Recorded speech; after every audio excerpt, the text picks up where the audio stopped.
अतवाले जी, तोले जी। उपाध्यक्ष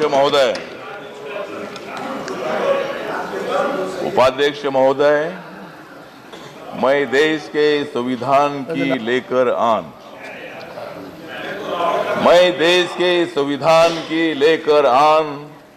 कहता हूं मैं देश में एक ही है, बौद्ध, ईसाई, सिख, हिंदू और मुसलमान। माइक चालू नहीं क्या? ठीक है, बोलिए बोलिए, आई कैन। ठीक है, उधर आइए। उपाध्यक्ष महोदय, मैं देश के संविधान की लेकर आन कहता हूं मैं देश में एक ही है, बौद्ध, ईसाई, सिख, हिंदू और मुसलमान। वक्त आया तो सभी देते हैं देश के लिए जान, वक्त आ गया तो सभी देते हैं देश के लिए जान, सभी को मिलकर बढ़ाना है देश का सम्मान। आप दोनों भी है हिंदू, आप वो भी है हिंदू, ये भी है हिंदू, लेकिन मैं हूं भारत के संविधान का केंद्र बिंदु।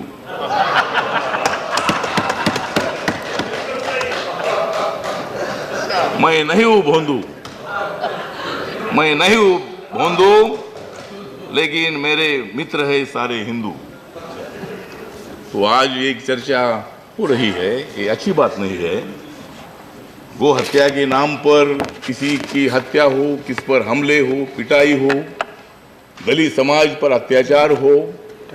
देश की आजादी को 70 साल पूरे हो रहे हैं और मुझे लगता है कि इसी तरह की हिंसा करना ये संविधान के खिलाफ है, कानून के खिलाफ है।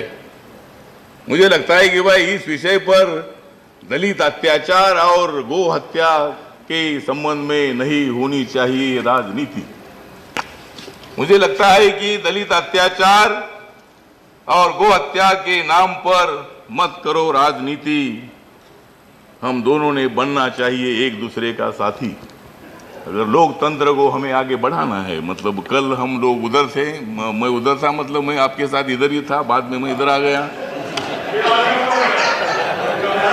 तो ये तो राजनीति में चलता है, मतलब यहाँ आना और वहाँ आना ये तो चलते रहता है। लेकिन मुझे लगता है कि सरकार को सहयोग देने की संविधान ने जिम्मेदारी आप पर दे दी है। इन्होंने ये जिम्मेदारी बहुत साल निभाई, अभी आपको निभानी है 10 साल, 15 साल, 20 साल।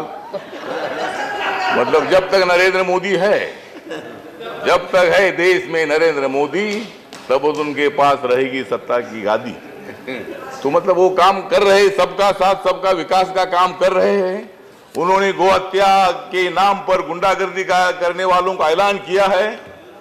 यूपी में जो अत्याचार हुआ, वहां योगी आदित्यनाथ जी ने भी मतलब उनको इशारा दे दिया है कि अच्छी बात नहीं है।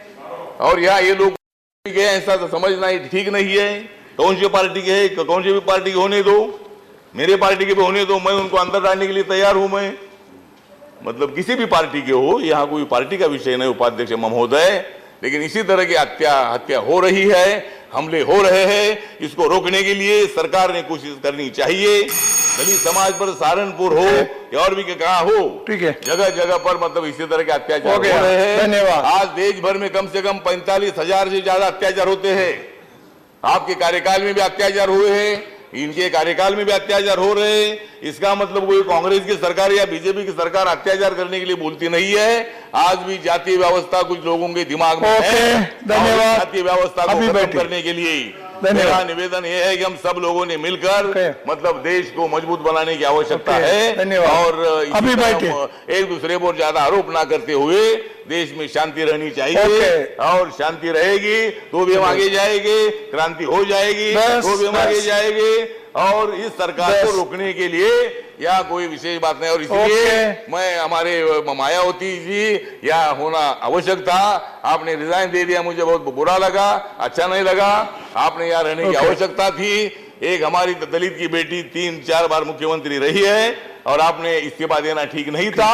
आप बोल रही थी कि भाई ये बीजेपी दलित विरोधी है, लेकिन मायावती जी 3 बार मुख्यमंत्री बनी थी बीजेपी के सपोर्ट से, तब वो जातिवादी नहीं थी क्या बीजेपी? ओके तो इसीलिए मेरा निवेदन ये है कि आपने हमारे साथ रहना चाहिए, बीच में रहने से कोई फायदा नहीं है। मतलब आपने भी हमारे साथ आना चाहिए, मायावती ने भी हमारे साथ आना चाहिए। आप आइए, आप आइए, अगर मायावती नहीं आती है तो आप आइए, मतलब कोई ना कोई तो आना चाहिए हमारे साथ। तो इसीलिए मुझे लगता है कि इसी तरह की राजनीति नहीं करने के लिए अभी बैठिए चाहिए, अभी बैठिए, लोग मिलकर काम ओके करेंगे। बैठिए प्लीज, यही मैं आपको निवेदन करना चाहता हूँ। लेकिन अभी बैठिए मेरे पार्टी को टाइम कम मिलता है, मैं अकेला हूँ, लेकिन अगली बार मैं ज्यादा लोगों को चुनकर लाऊंगा। ओके बैठिए।